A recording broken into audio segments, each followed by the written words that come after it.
So yesterday I got home and I wanted to get my 1985 red Corvette up and running so I could start going through the items that I'm going to have to work on to get this thing up to daily driver status. So I connected the battery that I had disconnected before winter. I got into the car. There was no dings, no bells, or anything. No information panel security light was coming on. None of that. And when I turned the key, nothing. Not even the gauge cluster would come up. So I tried the lights, no courtesy lights, no nothing. Well, at this point, I'm pretty... at this point, I'm pretty upset. So I disconnect the battery, I go back in the house, I hop on CorvetteForums.com, and I post what I'm getting. Now this is after I also checked all the wiring, looked at different things, checked the voltage on the battery, and a few other things. So some people responded to me, and I'm very grateful for that. I am. Trust me, I am. So this morning I get out, I reconnect the battery. I hear more clicking going on than I did yesterday, because I heard none yesterday or last night. I get in the car and I sit down and I hear some dinging coming from underneath the dashboard. Okay, well, I don't see anything on the information console. So I put the key in, I turn it, everything comes to life. I hear all the dings, everything's running the way it should be, and I have lights. So it ended up, what I believe, to be the negative connector to the battery not having full contact or something along those lines. But now, it's working.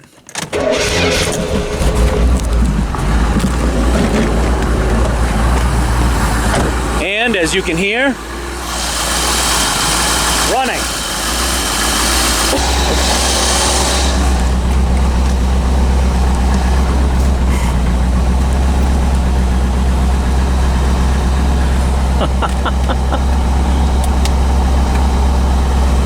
Battery's charging, oil pressure's good, RPMs are good.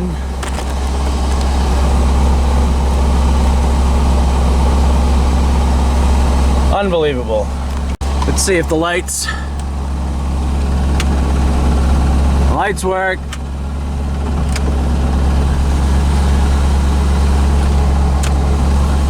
I'm holding my finger over the photo sensor of the gauge cluster, and it dims, goes back up.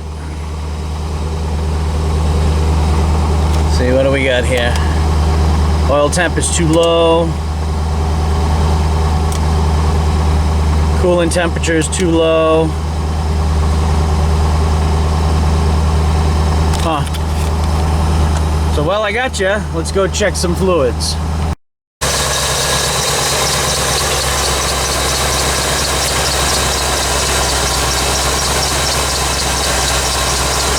Well, it definitely needs to be replaced. That fluid is not a nice green color. But looks good. Not frozen.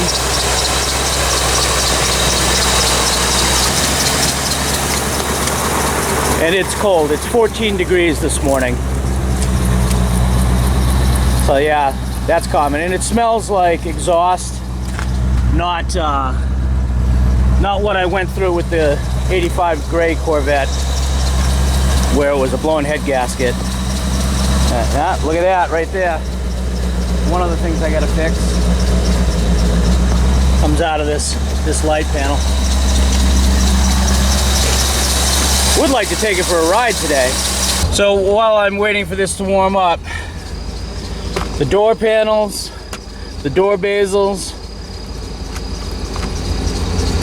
looks like the switch in that, it's gone. That door panel, that door bezel, because it's broken there. The heater core that I'm gonna have to get to, just normal rattles in a loose door. And this one, yep, look at that, perfect. That one's not on though, because I have the door open, and that one's not on. So what I'm supposed to do first to test out my problem to see if I have a bad ground somewhere that's causing this to happen is connect my multimeter up to the negative terminal bolt. And with this,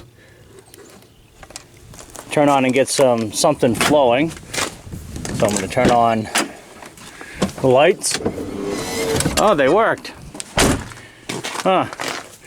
That's odd. I'm at 0 and I'm supposed to connect up to something here. And if I get 12 volts, I have a ground leak. I have none. Or broken ground. I connect it up to the bolt on the alternator mounting bracket. And if I have 12 volts, that would mean I have a bad ground somewhere. The next thing I'm supposed to do is I'm going to test it touching the block. No, nothing.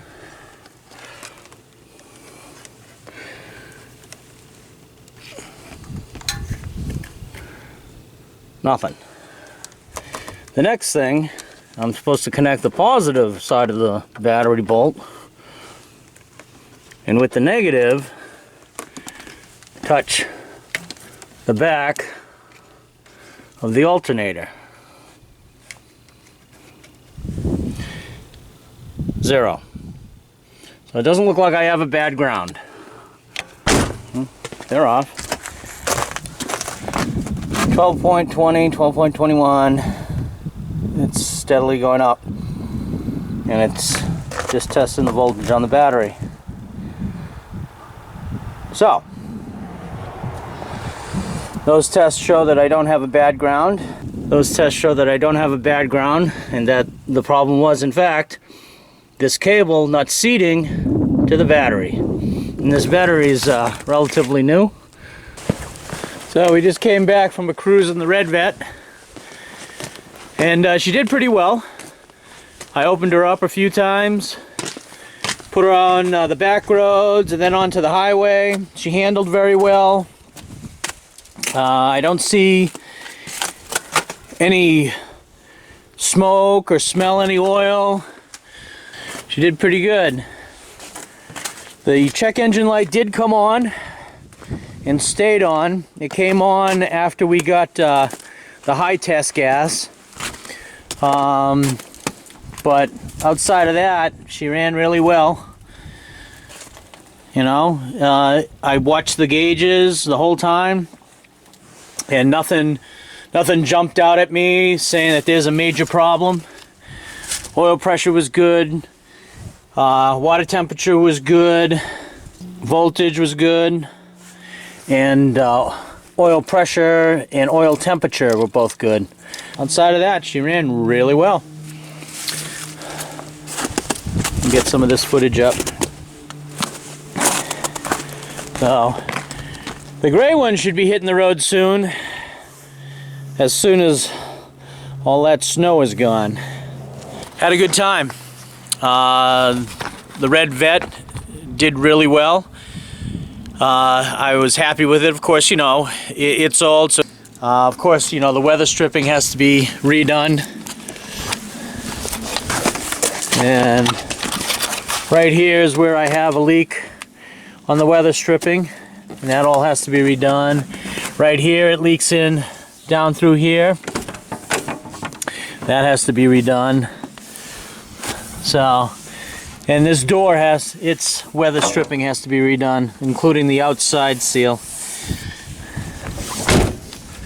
But outside of that, she did really well.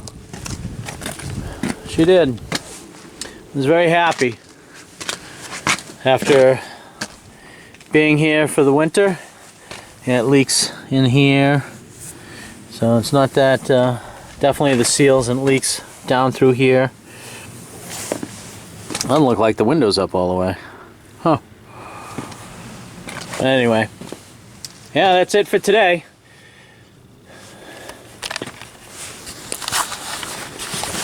I want to thank you for watching. And if you liked the video, smash that like button for me. And if you're not a subscriber, please subscribe. And if you want to get notified of new videos when they get posted, click on that notification icon. Here she is one more time. Very nice. Very happy with it. And it was cheap. It was a cheap car. Bad paint job. That was probably why it was so cheap.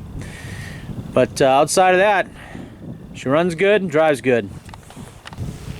Hope you have a good day. And keep driving.